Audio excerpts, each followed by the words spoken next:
Welcome to the UTPA Women's Basketball Show. My name's Jonah Goldberg, and I'm joined as always by the one and only Mr. Larry Tidwell. Oh, Coach Larry Tidwell of the Bronx women's basketball. Loud and proud. Go Bronx. What you got for me this week, buddy? Well, what you got for us was the first WAC basketball win in school history, 60-58 over Grand Canyon. Well, I tell you, it was a great game. It was a great crowd. One thing I'm very, very proud of, our kids play hard, but I'm also very proud of our crowds. We're leading the WAC in attendance, and we're going to continue to build off of that. And again, the crowd made a difference in a very, very tight game against Grand Canyon and a 60-58 win. And being a part of the first win in the history of the school in the WAC, that's pretty cool.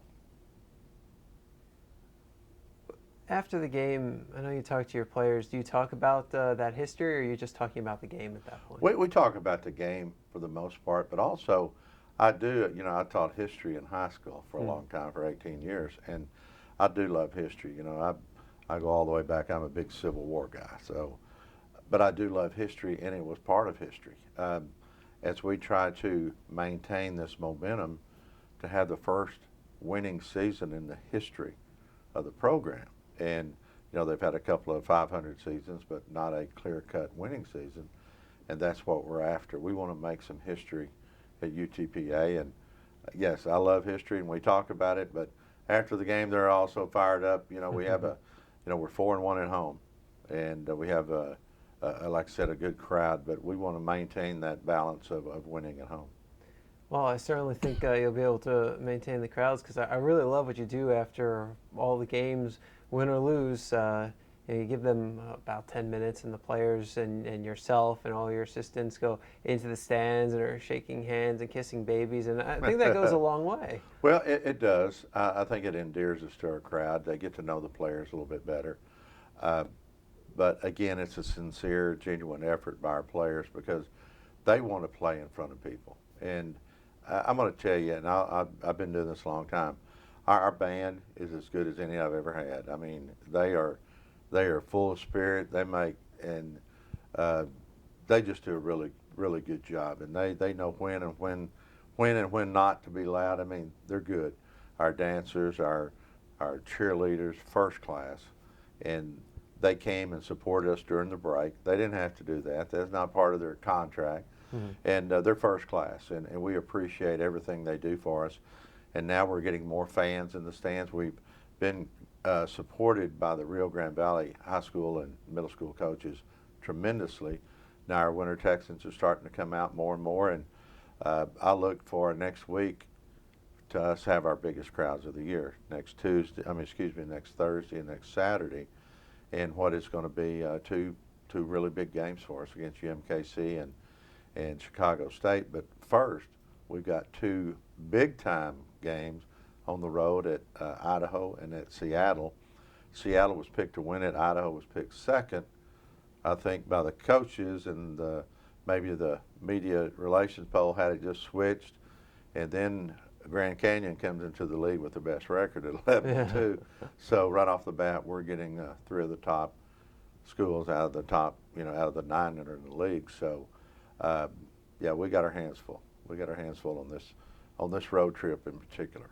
Yeah, and you start off with really was you can't get a tougher start to your first season in the WAC than having to run through Grand Canyon, Seattle, and Idaho. And Grand Canyon comes in, they're not only 11-2, they're ranked 25th in the mid-major poll. I mean, my goodness. And then you beat them. And I've been trying to put this into a kind of historical perspective.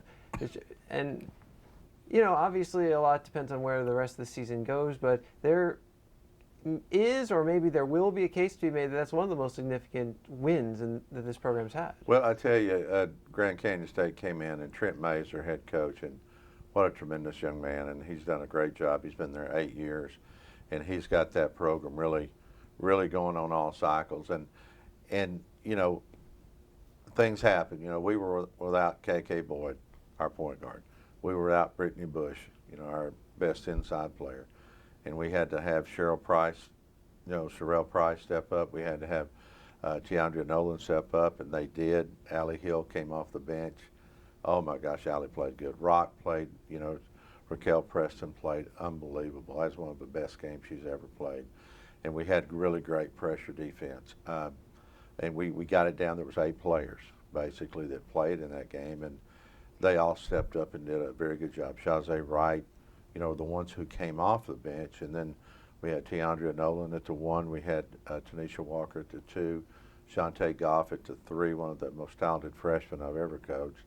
And we started J.T. Thompson at the 4. Now J.T. has played the 1, the 3, and the 4, and the 5. So we're moving her around a little bit everywhere. And then, Price started at the 5 for us, and we were able to knock down some shots early. We had a very good first half. I had 37 to 25, I believe, or 24, something along that line. And then the shots did fall the second half, but we were able to maintain our composure and our poise. And even though we got behind 2, we came back, tied it up, and then went down the next time and got ahead and had a big shot by not only Price, but a big 3 from the corner by Tanisha Walker. And it was good for her to hit that. We really needed it. And then we finished them off pretty much at the free throw line. We were 12 of 14 at the line. And for us, that is monumental, as we've been shooting around 65%. But we bowed up and played good defense. We out-rebounded them 39-31, which was huge because they started 6'4". They had 6'2", 6'2", and our tallest player on the tiptoes was probably 5'11". And so we got a great effort. We had guards guarding post players. We were mixing it up. We were doing a little bit of everything. We were switching everything. We'd switch guard to guard, post to post. Then in the last 5 minutes, we switched everything. And Shantae Goff is down there guarding a 6'4" post player and doing a very, very good job on her.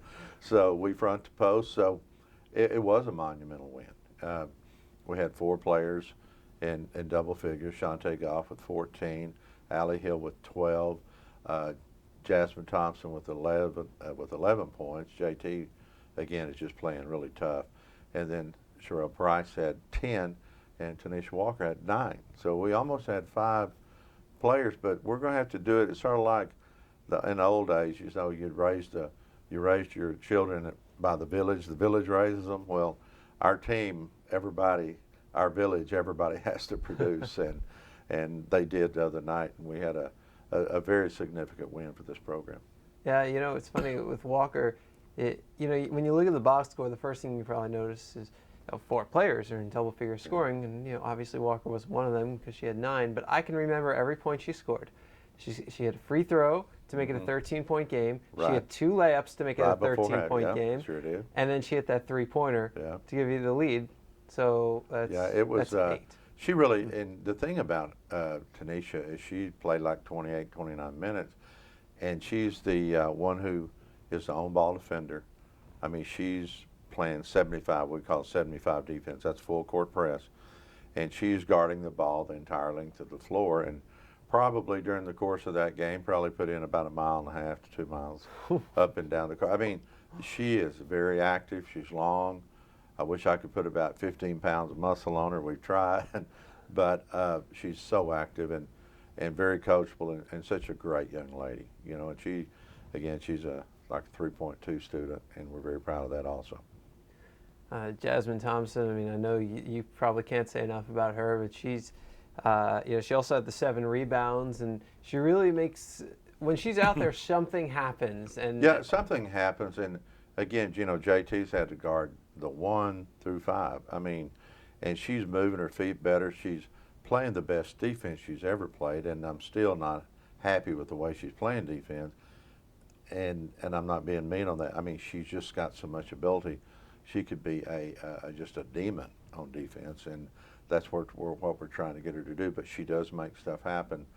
She's good. I can swing her out and run our play called Spaniard, where it's just a old Carl Malone, Dave Stockton type, just a pick and roll, and she handles it either end. She can handle it, get it to the rim, or she can set the screen and pop off and hit the 3. And that's one of the plays that we ran the other day to really put us where we needed to be when she hit that 3 from the deep corner off of the pick and roll. And And again, she just steps up. She's a good kid, and I will say that the team I'm coaching, I really appreciate their hard work, and I get after them pretty hard, and probably maybe sometimes too tough on them. But I just believe that my expectations of them are very high, and I want to reach that high level, and they do work hard for me, and I couldn't be happier about that.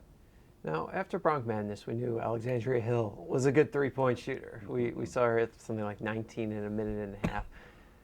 But she hit a couple from NBA range Yes. in this game. And like one of them was right on the line. The other one was like 2 feet beyond the NBA line. Yeah. Does she have a place where she can't hit it from? I tell you, I've been in it 38 years, and I feel like every time that she shoots, she's going to make it. And there's not a handful that I have felt that way. I mean, her shot is pure. I mean, she shoots it the same way every time, and she's come in and done a brilliant job the last 3 weeks for me off the bench, from not only the two guard, but she's played a lot of point guard, and she's very crafty. And the thing about it is, she has an explosive step.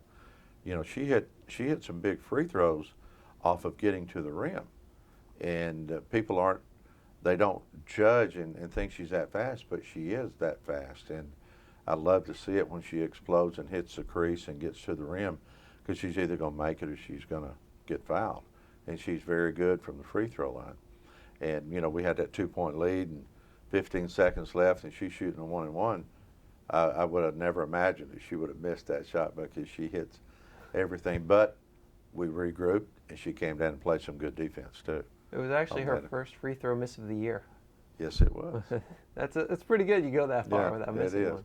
But again, you know, she stepped up. I mean, just continually. You know what Shantae Goff did was incredible. I mean, she played her best game as a Bronx women's basketball player, not only on the offensive end, but she played great defense. You know, she had 2 big blocks. You know, the block at the end was incredible. You know, where they're shooting a 3 to win the ball game. Yeah. And she partially gets a piece of it, and then their big girl catches it, and knock on wood, we had a little luck there. The ball goes in and out, and then we swat it away, you know, and the game's over. But one block she had led to the layup by Tanisha Walker, where she got fouled. You had mentioned that earlier. But, man, she came out of nowhere and blocked that shot. That was a phenomenal block. And then CP, as Sherelle Price comes down off of the trail a couple of times and hits 2 big threes right before halftime. And that's another kid that her and Shazay Wright, I think, is going to go in every time they shoot it. And now that we're getting back to full, you know, our full strength, you know, with KK Boyd coming back and with Brittany Bush coming back, you know, Bush is going to be a hit and miss. We'll have to play it day by day because of her back. But when you get KK and Boyd and her back full speed, you know, we're going to get back to full strength at the right time of the year when you're in conference play. You know, we talk a little about Shantae Goff and just how well she played. Do you salivate the prospect of realizing that she's only a freshman and she has 3.5 years left to get Well, better? the thing about Shantae, I realize she's a freshman every day, because there is some things that we got to get a lot tougher on. And she keeps getting better. The maturity level, she's grown so much during the course of the year. You know, I had her coming off the bench early, and then I just realized I can't have her on the bench. I mean, she's too good. And so she's stepped up, and she's done that, and she's starting to lead a little bit more for me. She was more vocal against Grand Canyon than she's been at any time during the year.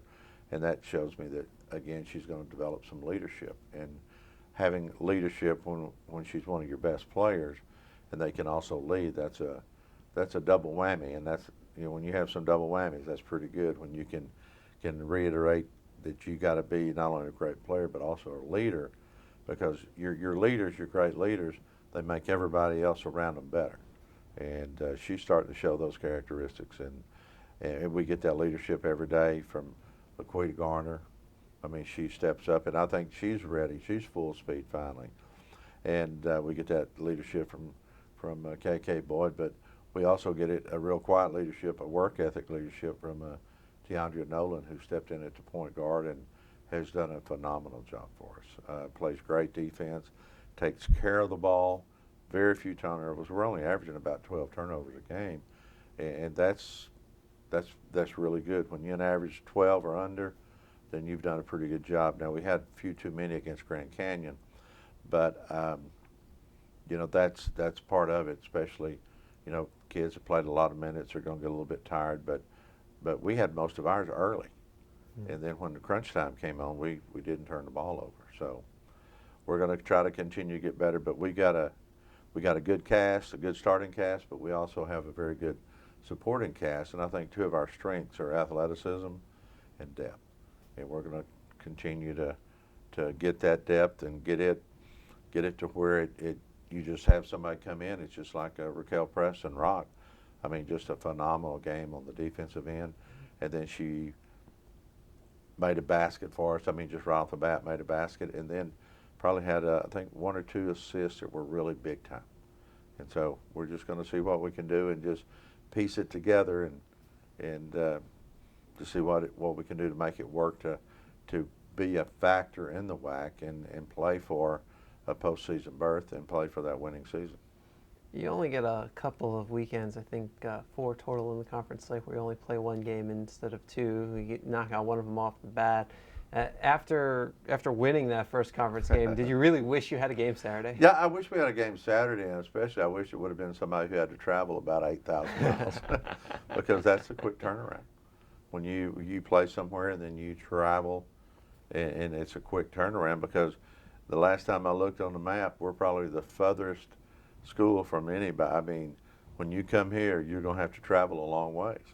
And now I know we got to go travel to Seattle and Idaho, but they're still close, pretty close to everybody in our conference except us. I mean, they're not close to us, so travel for people playing that second game of a doubleheader is going to be very, or second end of a 2-game road swing is going to be very tough. And that's why we run a lot during practice. We're up and down the floor in transition, and we know that we've got to hydrate and we got to be mentally tough. When we go to Idaho and Washington for the altitudes, they try to use that on you, but there's no excuses. We got to go up there and play. But yeah, we were ready to play on Saturday. I was definitely ready to play on Saturday, but instead I loaded up and went recruiting for 3 days and went to some JUCO games and high school games and saw some kids. As a matter of fact, we got to see Stephanie Onyeje, who we hired. That's a good word. Yeah, who we signed from Pflugerville High School, and boy, she is as fast as any kid I've ever coached. And I mean, she is quick on that first step. Good pull-up jumper, good 3-point shooter. But she'll be next year. She'll be one of our top defenders because I mean, she can guard, and she's good height, around 5'7.5", 5'8", long and lean, and can run all day. So very, very glad to see her. And we have another one of our recruits who is playing it extremely well, Laura Van Tilburg, down at Wessico, and she continues to dominate. Almost had a triple-double the other night. Yeah, she had like 8 block shots, I think, and she just continues to get better. And from having ACL surgery last year, she's just now about 10 months out from that surgery and just continues to get better. And once she, keeps playing, I think she's going to be a big-time factor in the WAC because she's a legitimate 6'3" and can shoot from the elbow, can finish at the rim, and I'm very happy with that son. I'll give you that another inside presence, to be able to team with Bush down low, to have a little size to compete with some of these bigger teams. Yeah, we do, and I've got some pretty good size. Taylor Cyphers continues to work hard, and I appreciate that. And Keontae Clark battling a little bit of a back injury right now, but she's undersized post player, but boy, she worked hard and is very, very physical. So, yeah, we've got some pretty good foundation laid for our inside game, and as coaches and recruiters, we're always looking at the class of 15. We're looking at the class of 16. Matter of fact, I'll be going overseas and seeing a lot of my friends during the springtime and laying foundations to get some international players here at UTPA or UTRGV as we progress.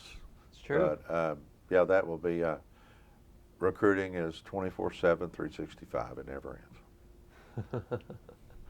So you just don't sleep. We we get occasional sleep, but it's like, we had a great day today. We got up here early. I got a lot of stuff done. I text all of our recruits. I've texted my players. I've talked to contacts. You do that, you're on trying to answer emails. Sometimes on my emails I get anywhere from 200 to 300 a day. From people all over the world, and then we send out it's game time, and when that goes out, it goes out to over 8,000 people, and I get a lot of those that reply. And so if they're going to reply, then I'm going to reply to them. So it's a constant deal of trying to get caught up, and then we've got all of our stuff, Jonah, that you do with, our Facebook pages. Hannah helps on that. We have a Facebook page, but our Twitter, our Instagram, YouTube. Our TV shows, our radio shows. We're covered as good as any school I've ever been at, and I've been in schools that were in the Big 12. I've been at schools that were in the WAC. Previously, I've been in schools that were in Mountain West, Conference USA, and we're covered as good as any school in America. And that's a credit to what you do to help our program, and Danielle Zondo, Sarah is always helping. Romeo's out there with the camera, but we have. I just really enjoy the media coverage we get from, our media, our TV stations. Vince Elrics. Vince is always out here. Clay's out here. Joe Dalla. Those are just good guys that are covering us, and we appreciate that because it's always good, to see my girls on TV, that they're getting recognized in the Rio Grande Valley. And again, Vince and Joe and Clay, they just do a super job, and we're very, very appreciative of that. Yeah, and you talk about social media a little. We have a new social media campaign right now. Just started on Tuesday. That we're part of a nationwide contest for a chance to win $100,000 in general scholarship money from the NCAA. So it's us against 344 other Division I schools. There you go. And all you have to do to vote for UTPA is once a day when you tweet, once a day when you Facebook, and then you can go online once a day. When you're tweeting and Facebooking, do hashtag 6thFan, the number 6, THFAN, and then hashtag UTPA. Have both hashtags in your tweet and your Facebook status update once a day, and then go online to ncaa.com/6thFan. We have a link as well on utpabronx.com. And as long as you do that, you'll be voting for UTPA. You can also retweet our tweets that have those hashtags. And if we are in the top 16 nationwide, and as of this recording, we're 12th in the nation. Uh-oh. Good. We will be guaranteed at least $10,000 in scholarship money entering the Sweet 16, because they'll pare it down from 345 to 16 on about February 6th. February 16th is when the first round ends. So around February 17th, 16th, right at the day change is when they'll pare down to the top 16. And then they bracket it up, and you go head-to-head through the Sweet 16, Elite 8, Final Four, and a championship, with the winning school getting the $100,000, and they'll reset the votes every round. So the first round is the longest. It's a good 41-day round. 41-day round. Where we have our chance to come away. So hashtag 6thFan, hashtag UTPA, and you know what? Let's play with the big boys. Play with the big boys. That's what you got to do. And one thing is you mentioned that, and it's so important. With our team, we're 7-7, and like I said, I feel like we're a couple of games behind schedule, but our RPI right now, real-time college RPI, was 145 today, and that is a improvement drastically from the previous year. I think they ended the season last year, I think around 320, 325. And we're going to continue to play a very tough schedule. Next year, already Texas is set. Baylor is set. Texas Tech is set. DePaul tournament, where right off the bat we'll get DePaul. And then they're trying to make it into one of those three-team deals where you get 3 games, and one of them doesn't count. But also in that is Texas A&M and New Mexico. Whoa. So, and the reason I wanted to go there, not only the competition, but it's in honor of Maggie Dixon, a really good friend of mine who was a coach at Army that about, I guess, 5 years ago passed away. Took her team to the NCAA tournament. First time in the history of Army, to get that done. And then within 2 weeks had just heart failure, and we lost her. And she was very young, and she was just a unbelievable coach, unbelievable young lady. And her brother is Jamie Dixon, who is the coach at Pittsburgh. And Jamie Dixon is a graduate of TCU, and that's where I met him the first time when I was working at TCU, which I went to school also. So we're going to go up there and honor Maggie, and that's what we need to do. And we're going to go up there and play hard. That's next year. But we got some big games again this week. I mean, we're on the road at Idaho. Again, they were either picked 1 or 2 in the poll. Seattle was the other one, picked 1 or 2. And so it's going to be a hard road swing. But we're up for it, and we don't have any excuses. We're going to go play hard and represent UTPA women's basketball as the best we can. Idaho off to a 2-0 start. Seattle 1-1. Seattle won the regular season title last year. Idaho won the tournament title and faced off against UConn on national TV in the first round of the NCAA tournament, while Seattle went to the WNIT. Yes. Those are pretty good resumes. Yeah, and the Idaho head coach, John Newley, is one of my very best friends. And we go way back when I was at TCU and Baylor, and he was at SMU as an assistant. And he's done a great job as a head coach. And then Joan Bombasini, when I first got into it, she was at Arizona and has just done wonderful wherever she's went. She's a true winner, and now she's rebuilding that Seattle program, and it's got it really rolling. So a lot of experienced coaches in the WAC. I got Mark Trek, good friend of mine at New Mexico State, who used to coach at USC. So it is full of a lot of really good coaches. The Broncs visit Idaho on Thursday at 7 p.m. We'll have links to the live broadcast and live stats at utpabronx.com. And then they get back on the road and head over to Seattle Saturday at 6 p.m. These are Central Time, folks, not local time. Central Time, local for us. Won't be for you, so don't get confused on your times when you get there. We won't get confused, I promise. I have a little computer in my phone, so I'm always on time. We have the right time. But, something else that just came out and we're very happy of, the Bronx women's basketball, we were named the Community Service Team of the Month for December, and it never ceases to amaze me how involved that we get with the community. We just did a great thing with the Edinburgh Police Department, Blue Santa, and we had a great time with that. Our girls did a good job. But we've been all over the Valley, and the Valley is supporting us, and that is very, very important.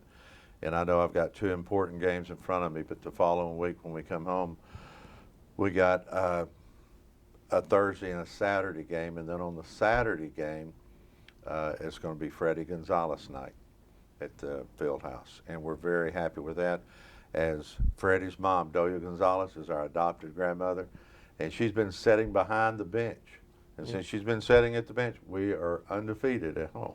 So, Doya, we love having you here. And we've also got another little girl that comes out in Jocelyn. We've adopted her. She's our little sister. She's 6-year-old, and she comes out and supports us, and we just love her and her family. So it's very special, and we're going to continue to build this fan base. But again, it's I believe that'd be the 20th, Jonah, if I'm correct. Figure that out for me. But on that Saturday, it's going to be Freddie Gonzalez Day. It's going to be the 16th and 18th. You're exactly right. Yeah. And on the 18th, we'll be playing Chicago State, 7 o'clock, and it's going to be Freddie Gonzalez Day at the field house. And one of the brightest young men, that I've just heard a lot of great things about him, and he's one of the most decorated war heroes ever in the history of the United States, and lost his life in Vietnam, and we want to not only honor him, but any other veterans that may want to come to the game. I've got your ticket, so you just let me know, and you bring your families. I'll take care of it myself. But we want to get people out to honor Freddie Gonzalez and his mom, Doya. So we're very proud to be a part of that. Absolutely. It's going to be a great promotion. Tickets and more information, go to utpabronx.com. You can get them at the door. You can get them in advance if you want to be on the safe side. Always a good idea. Just give us a call, 956-665-2221. He's Larry Tidwell. He's the head coach of the UTPA women's basketball team. Well, that's Jonah Goldberg. He's the media relations director, what I call the J-Man. Can we give him a J-Man? There you go.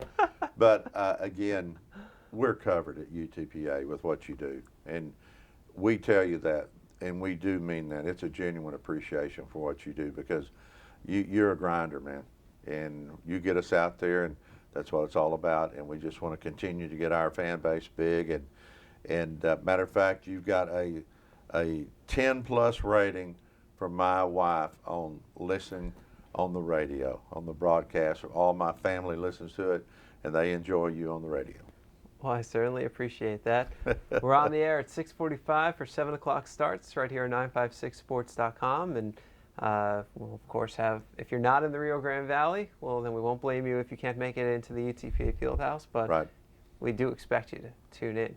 Tune in, you bet, and learn about the Bronx women's basketball as we try to take it to new heights. And that's what we're trying to do, is take it to the level of where we're competing for championships and we're in postseason play. Well, first, the Bronx have to face Idaho and Seattle Thursday and Saturday, and we'll tell you next week just how they did. Just how we did. So, wish us well, and like I said, as we go up there, and we're going to have some ice up there. You know, we're going to have some snow up there, and like I always say in the show, we're going to fight them until hell freezes over, and then we're going to fight them on the ice. So there's a good chance we're going to be all on that ice when we're up in Idaho and Seattle. But again, support the Bronx, come loud, come proud, and not only UTA proud, but Valley proud. This is something for not only, it's about UTPA and it's about the Valley. It's a special place.